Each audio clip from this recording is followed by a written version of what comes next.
So here we go, the men's 10,000 metre final. Well, 2 years ago, this title was taken by Igor Makimov of Russia, who inherited the title off the back of the Kazan winner, Steven Makuka. And he was upgraded from silver in 2011.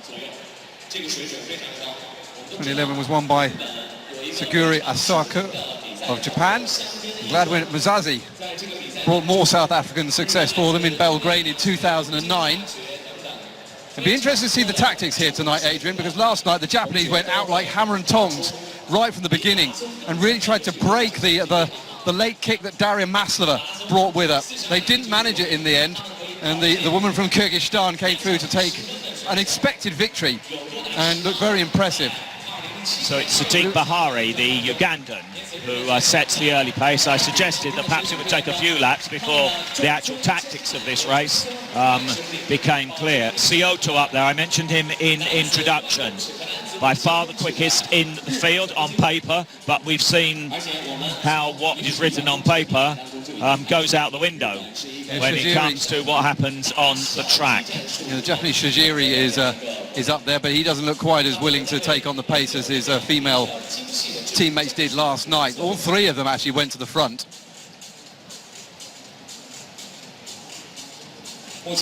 This in Kazan, if I remember, was one of the strangest races over 10,000 metres I have ever witnessed, where the winner, and I can't recall his name for the moment, where the winner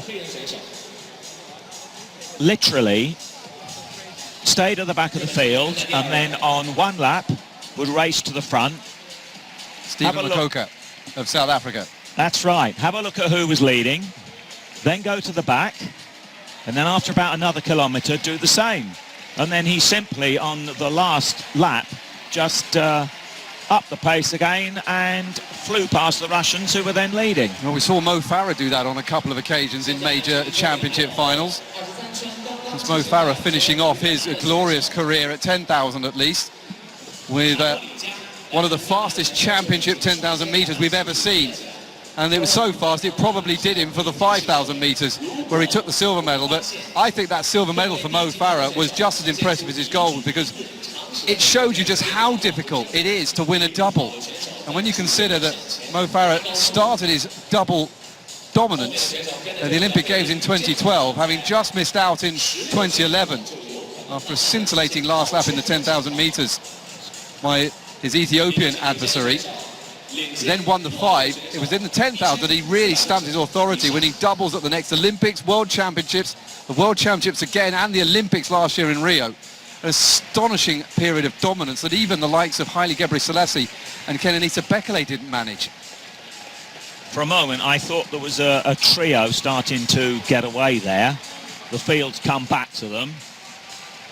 I mean, the most experienced man up there has to be the Japanese athlete, Kazuya Shiojiri, who represented Japan at the Olympic Games in 2016. And he is prepared to follow the lead.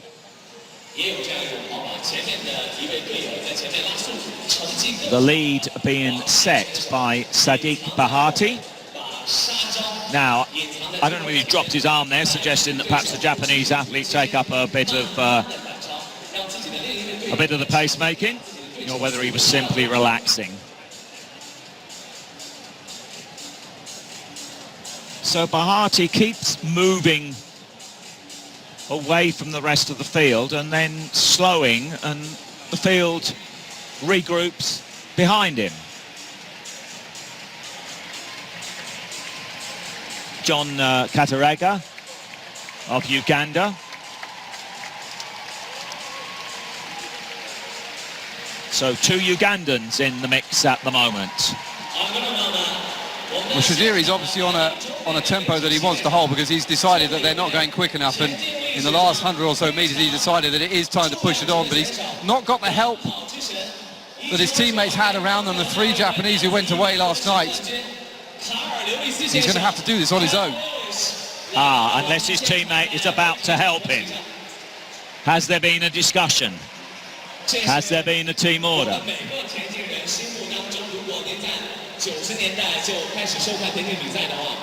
Well, at the moment, Takato Suzuki isn't exactly busting a gut to get forward to help him. No, it was Shiojiri covered that move and covered it very well. He saw that Kazuya was had moved to the front, but he didn't stay there for long.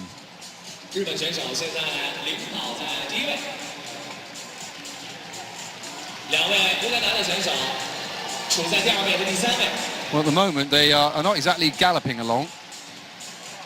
They went through the first kilometre in 2:53, so it's just under... It's 30-minute pace almost. Yeah, yes, it is. That was going through my calculator and thinking, is it really that slow? So we will keep an eye on the kilometre splits. Sometimes the opening kilometre is slow.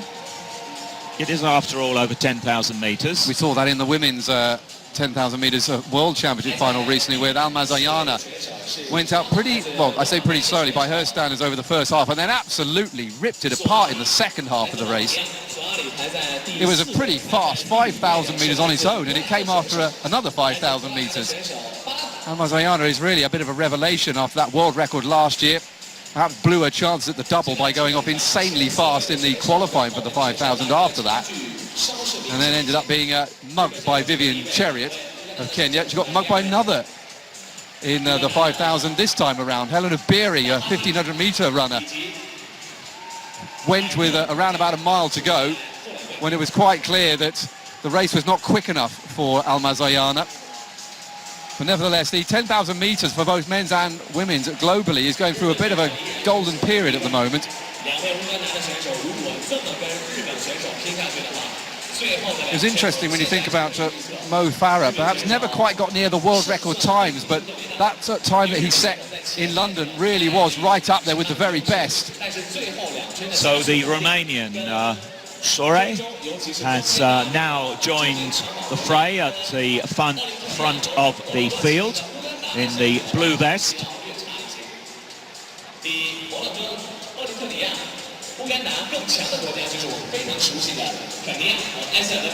So at the moment, the medals lie between those 4.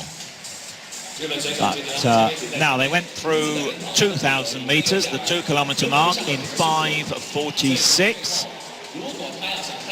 So that was slightly quicker.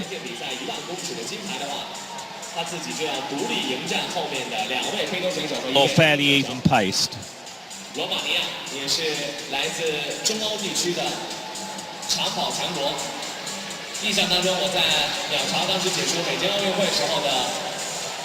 Uganda's working well together at the moment, although that looks like it's finished now.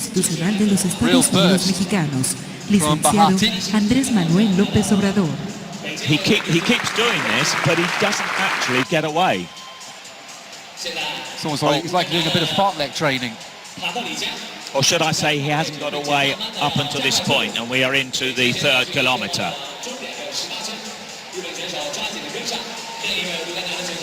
Shiojiri looking very relaxed, I have to say, in 2nd place. So, 2 Ugandans in the yellow, Japanese athlete in the red and white, and the Romanian in the blue with that yellow and red marking. Those are the 4.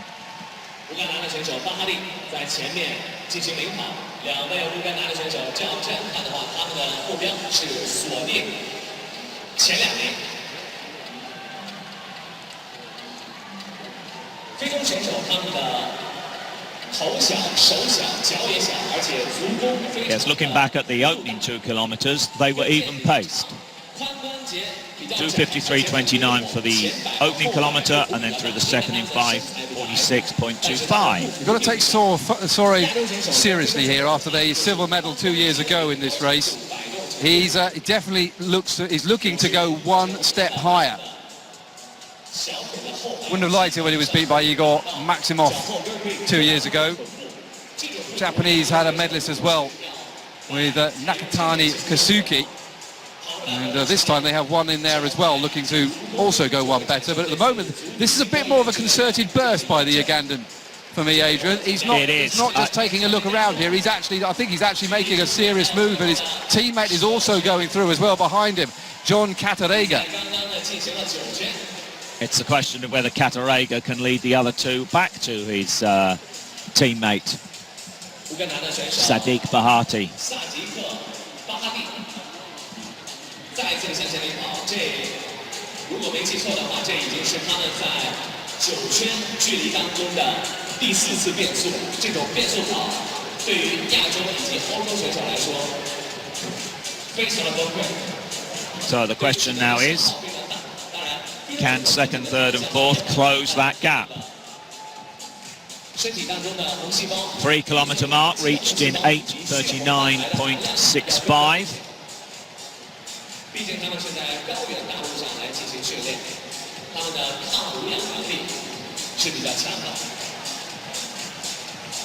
因为在高原当中训练高含缺氧，本身他们的血液运送氧气的能力就比较强。日本选手和蒙迪亚的选手在向前赶超，两位乌干达的选手。So that again was around 2 minutes 53. And the gap has closed. So is Sadic Bahati expending a lot of energy trying to get away from the trio behind him.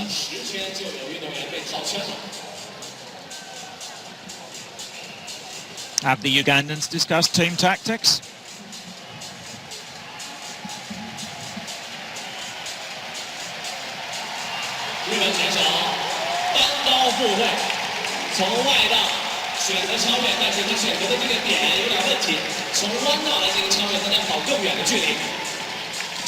And through 4,000 in 11:32.48.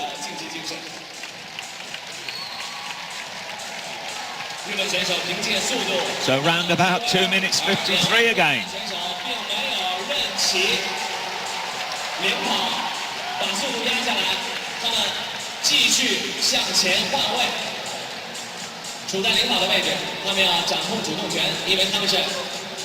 The last time Uganda won gold here was Dukas Ajok 2 years ago in the 1,500 metres. But you've got to go back to 2005 when Uganda won both the 5,000 metres title and the 10. 12 years later, they've got a chance of double medals here with Bahati back at the front and Karega. Shiojiri is also looking cool and comfortable. So too, though, is the Romanian. Silver medalist last time out, has also moved up into second this time around. And a little bit like last night with Maslova, he looks like he wants to just let the others do the work. He'll just go along behind them and then see what he can do inside the last mile. Well, really, it's only the Ugandans, two Ugandans, who've been prepared to move to the front. Yes, there's no sign tonight of the Japanese wanting to take it on. Shiojiri hasn't made a move to the front. Now, once again, Bahati presses the accelerator slightly. Soare goes with him. What will happen this time? This has happened during each of the kilometres so far, and so far has not proved decisive.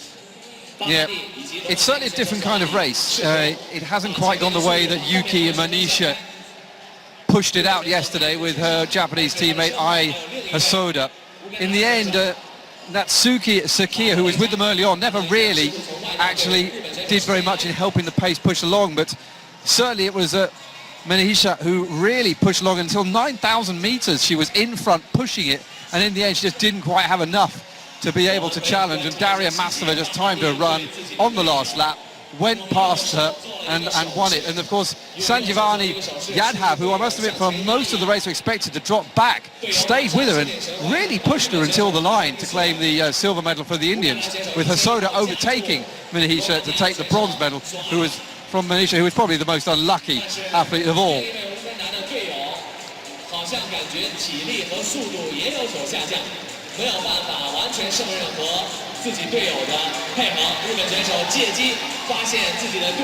Through 5,000 then in 14.5 minutes, so I suppose they're on about 29-minute pace now. Things haven't really speeded up, to be honest with you, and yet they're still being stretched out. Bahati is coming to get a drink. Well, okay, not a drink, but a shower cup. On that lead that he had. Yeah, we first saw this come in, if I remember rightly, in 2007 at the World Championships in Osaka in 2007, where the conditions were very similar to this, except for the fact that most of the time it was absolutely burning hot. Burning hot with 85% humidity. It was unbelievable. We've actually got away with it so far, to be honest with you here, because every time that we've got to the athletics so far on the opening 2 days, it's had a massive rain shower, which has actually just brought the temperature down again. It's actually almost pleasant, apart from the humidity that we're feeling at the moment. But the actual temperature is not bad. Something that the athletes will be grateful of, but the humidity, nevertheless, is very energy sapping. It is. Now, Bahati starts to move away again. Soare quite prepared to cover any move that he makes. And the Japanese athlete sits quietly, as he has done throughout the 5,000 meters that they've covered so far.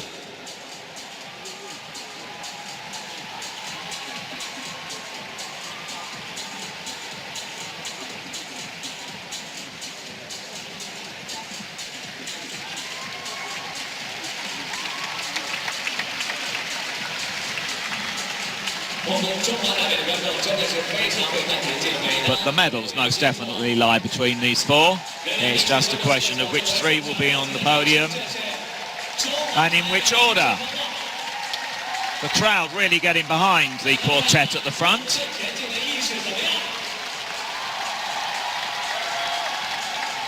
(17:27.96) at 6 kilometers. 所以说他不断的频频向后面的对手，对自己的队友示意，向前加一加速。但是他的对手在速度当中呢，并不能够总是能够让他满意。运动员可以在每个弯道。So in fact, that was round about a 2:58. 日本选手再一次的加速。 5th kilometer. That's if you can trust my mathematics. I'm sure you're checking it at home on your calculator. Well, Shiojiri here has decided to finally make his move, and the two Ugandans now going backwards. Keterega now, I think, has overtaken Bahati for the first time. No, Bahati, it's actually Bahati who's come back in front of Keterega.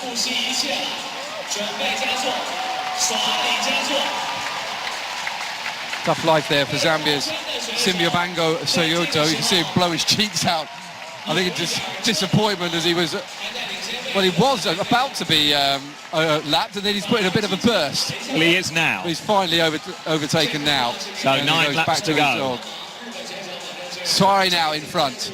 And the Japanese now beginning to struggle. Bahati back on the coattails of the Romanian. Well, it's brewing up into something fascinating if they're all going to do this for the rest of the race. I think we could probably say now, though, that John Keterega is probably gone. He's yes, he's trailing in their wake. Yeah. Going down the back straight, there's a good 20 meters now between the second Ugandan and this group of leaders. So can Soare turn silver into gold? Can he stand on top of the podium? Silver medalist at the last Universiada. He's looking good. Very good. They've got the advantage here, 2 big screens at either side of the track, so they can always see what's going on behind them.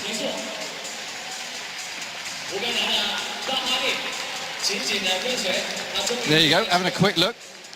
Just looking to where Bahati is. And the answer is he's right on your coattails and he's still looking as strong as you are. Shiojiri just beginning to drop off as well. A little bit of a depressing gap for him of around about 4 meters now between him and the front 2, and it's getting ever bigger. So we're down then to 2 men as we head into the last third of the race. This time Bahati resists the urge to go and get a drink. I was going to say, I don't think there'll be any more visits for the front 2 to the drink station. Just the one drink station on the back straight.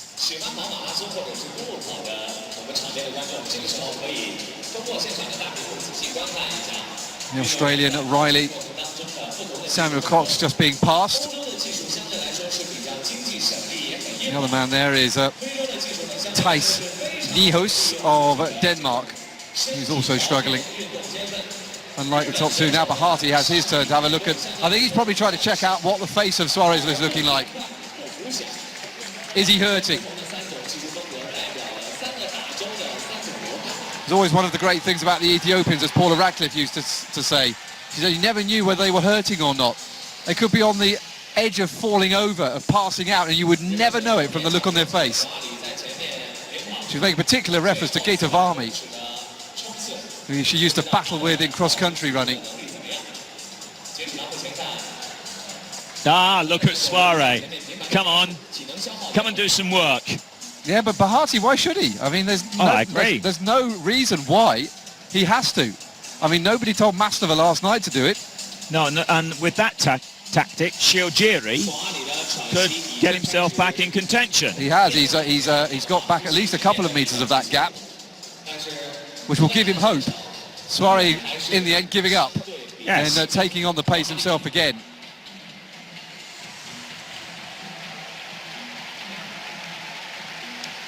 Yes, Sadic Bahati declined the invitation very politely, but definitely declined it. There's something weird going on. Through 7,000 in 2025.98. So around 2:58 again, if my arithmetic is anywhere near accurate. I am using pencil and paper methods, by the way. I haven't got the phone out, I haven't got the calculator switched on.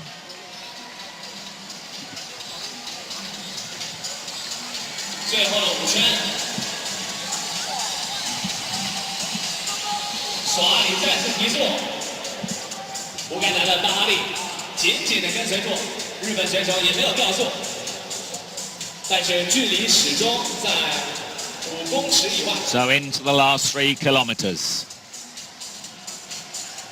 Still a battle, and Shiojiri is not out of it yet. He's remaining station at the moment. Not gaining on them, but he's not losing any ground either. And there's a slight look of pain, I think, on Suarez's face at the moment. Total calm on that of Bahati's. But it's a fascinating duel at the front, as opposed to the women's, which was between a quartet of athletes. 8,000 metres reached in 23.5 minutes.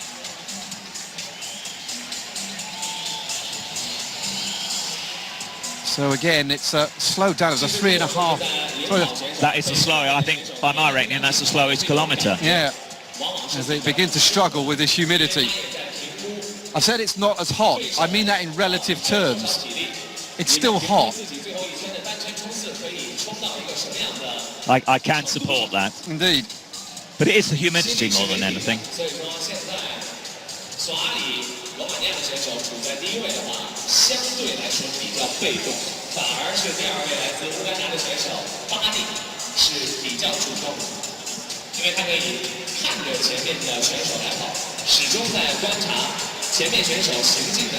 So under 2,000 metres to go.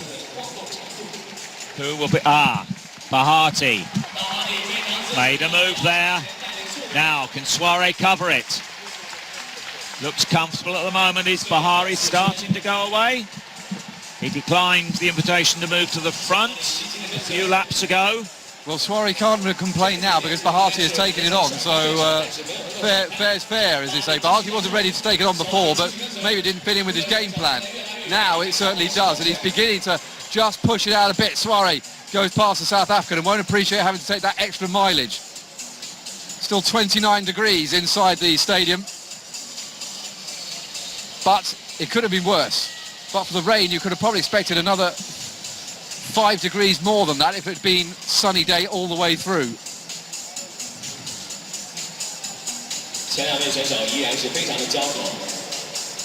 Soare back at it again.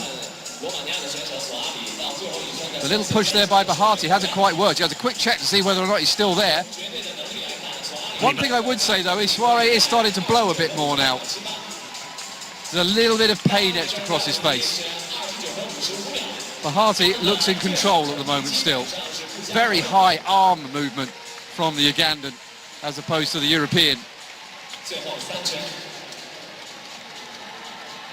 That arm move a little bit reminiscent of Haile Gebrselassie for me when he changed to the roads. So not long before they reach the 9-kilometre mark. And then, well, they've got around about a mile now to go.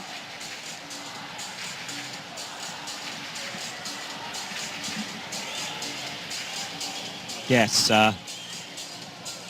Sadic Bahati is testing Soare, but so far Soare is equal to the test that he's being offered.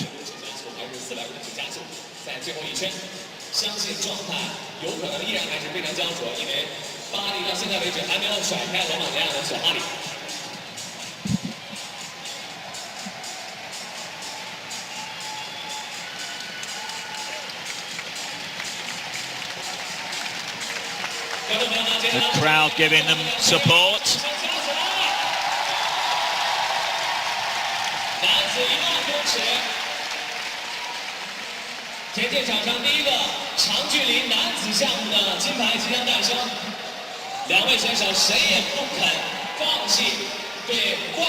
Well, Uganda picked up a silver medal at the World Championships recently with Joshua Cheptegei in the 10,000. Man who was one of the men really pushing Mo Farah to the line in that scintillating race. There's not quite as many people involved in this one, but it's still fascinating to see which of these two will manage to take the gold medal here. So they went through the 9-kilometre mark in 26 minutes 20.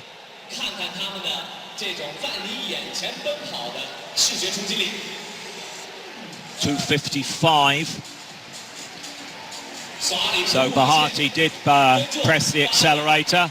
So now we're into the final stages. The battle at the front. Coming up to the bell. This is it then. Romania didn't win any medals at all in London at the World Championships, but they're going to win one here. But is it going to be silver or is it going to be gold? Silver medal it was for this particular Romanian 2 years ago, but he's very much in with a chance here of upgrading to gold. But he's got a Ugandan who's very keen on becoming the first Ugandan for 12 years to win this race. But still nothing to choose between them as they go down the back straight. Bahati again presses the accelerator. Soare responds. 200 metres to go. Is Bahati moving away? Can Soare do anything about it? Sadic Bahati, the Ugandan, now opens up a gap that looks to be decisive. 100 metres to go. He's kicked away from Soare. Soare's going to have to settle for silver, and the crowd welcome home the Ugandan. The kick proved decisive. Bahati takes the men's 10,000 metres. Soare takes the silver, and the Japanese Shiojiri takes bronze. A superb battle at the front of the field between those two.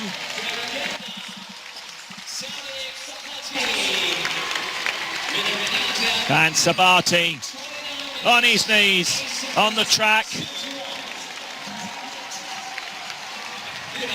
Ah, nice one.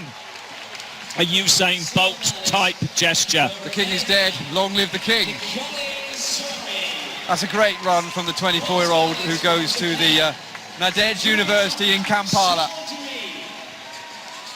And he becomes the first Ugandan to win this title since Wilson Busanai started that remarkable series of 3 gold medals that he took at the 2005 World University Games, where he not only won the 10,000, he also won the 5,000 and the half marathon. Well, it looks like he could run another couple of laps. I think he enjoyed that. That's what he wants. Popular winner. Running down, yes, very popular. And don't forget, Uganda nearly didn't come. So it is very, very good here. It's so good that Uganda changed their mind. Politically, they didn't want to come. They wanted to stand with the Chinese mainland. They decided to go against that. They decided to come, and I think it's the right decision. Sport has won. I was just going to say, I think it's the right decision for sport. Proud moment for Uganda. Sport can break down barriers. And very particularly bring people together. That's a brilliant run that was. He really got his tactics absolutely right. And the crowd were great. They stayed. Yes, some left after that men's 100 metres, which is to be expected. But they're still... Not many. And they're still applauding. Yeah. They appreciate the effort that each and every one of these athletes in the 10,000 metres has put in. Once again, we look at Bahati, arms raised. He was filming the cameraman there. He's got a bit of character on him as well, hasn't he? That's good to see. It is. Watching himself come across the line. Watching himself win the 10,000 on television as he actually wins it in real life. Well, both 10,000 metres have actually been pretty fascinating watches for different reasons, but they've both been, in the end. And there is the rest of the Ugandan team celebrating. Yeah, both 10,000 metres were competitive. Since 2005, of course, don't forget Dokas Ajok, who went in the 800-metre heats earlier tonight, or the semi-finals.